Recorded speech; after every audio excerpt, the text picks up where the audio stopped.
네, 탄핵 선고 이후 정치권 움직임 등은 취재 기자와 이야기 나눠보도록 하겠습니다. 스튜디오에 정치부 김기태 기자 나와 있습니다. 안녕하세요. 네. 네, 윤석열 전 대통령이 이제 파면된 이후에 메시지를 내긴 했는데 아직 모습을 보이진 않고 있습니다. 네. 지금 아직 관저에 있는 거죠?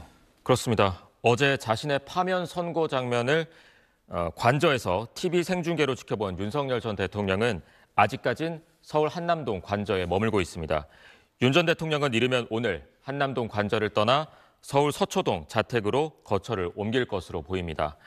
신변 정리와 자택 정비에 시간이 다소 걸릴 경우 하루 정도 더 한남동 관저에 머무를 가능성도 있습니다. 박근혜 전 대통령은 탄핵이 인용된 지 이틀 만에 청와대를 떠나 삼성동 자택으로 이사했습니다. 네, 그럼 이제 윤 전 대통령이 파면되면서 본격적인 대선 레이스가 시작이 된 거죠? 그렇습니다. 헌법 제68조 2항은 대통령이 거리된 때 또는 기타의 사유로 그 자격을 상실한 때에는 60일 이내에 후임자를 선거한다 이렇게 명시하고 있습니다. 정부는 이미 조기 대선 준비에 착수를 했고요. 한덕수 대통령 권한대행이 오는 8일 국무회의를 통해 차기 대선일을 공식 지정할 것으로 보이는데 현재로선 6월 3일이 될 거란 관측이 지배적입니다.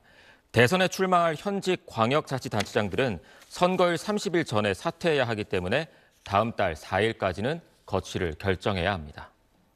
네, 이제 각 당에서는 대선 후보를 내놔야 하는데 네. 국민의힘은 일단 대선 주자가 많은 상황인 것 같은데 더 시간이 촉박할 것 같습니다. 그럴 것 같습니다. 국민의힘 대선 주자들은 윤 전 대통령 탄핵으로 마음에 상처 입은 지지자들을 달래기 위한 이른바 애도 기간을 며칠 가진 뒤에 경선 준비에 돌입할 것으로 보입니다.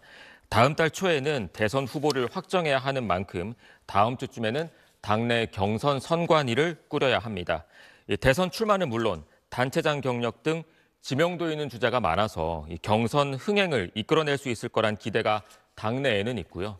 다만 대선 시간까지 시간이 워낙 촉박하기 때문에 탄핵 여파를 수습하고 전열을 가다듬는 데까지는 상당한 어려움이 있을 거란 우려도 동시에 나오고 있습니다. 박근혜 전 대통령 탄핵으로 치러진 19대 대선 때 문재인 당시 민주당 후보는 41%의 득표율로 당선이 됐는데요. 당시 홍준표 자유한국당 후보가 24%, 안철수 국민의당 후보가 21%, 유승민 바른정당 후보가 6.8%로 이 범보수의 득표율 합이 52%로 오히려 높았거든요.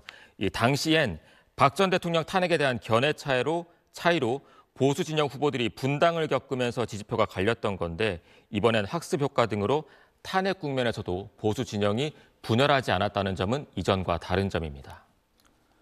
네, 이제 반대로 민주당은 당내에 워낙 압도적인 후보가 있어서 좀 국민의힘과는 상황이 달라 보입니다. 그렇습니다. 이재명 민주당 대표는 차기 대통령 적합도를 묻는 각종 여론조사에서 압도적 1위를 달리고 있습니다. 이 대표는 탄핵 국면에서도 민주당은 성장을 중시하는 중도 정당이다 이러면서 외연 넓히기에도 나섰거든요. 상속세 공제 현실화, 근로소득세 개편과 같은 중도층을 겨냥한 세제 개편을 거론하기도 했습니다. 이 대표는 대선 출마를 위해서 조만간 대표직에서 사퇴를 해야 하는데요. 이 주말을 지나서 다음 주 월요일 곧바로 물러나고 대선 출마를 선언하거나 하루 정도 더 기다렸다가 이 대통령 선거일이 지정된 이후 사퇴하는 방안 등이 거론됩니다. 이 대표의 가장 큰 문제로 지적됐던 사법 리스크도 일부 풀렸고 지난 대선 때부터 계속된 이 대표의 위치를 견제할 만한 뚜렷한 당내 경쟁자도 보이지 않는 상태여서 경선이 너무 싱겁게 끝나서 흥행이 안 될 수 있다는 우려가 당내에서 나오고 있습니다. 네, 김기태 기자는 여기까지 이야기 나누도록 하겠습니다. 감사합니다.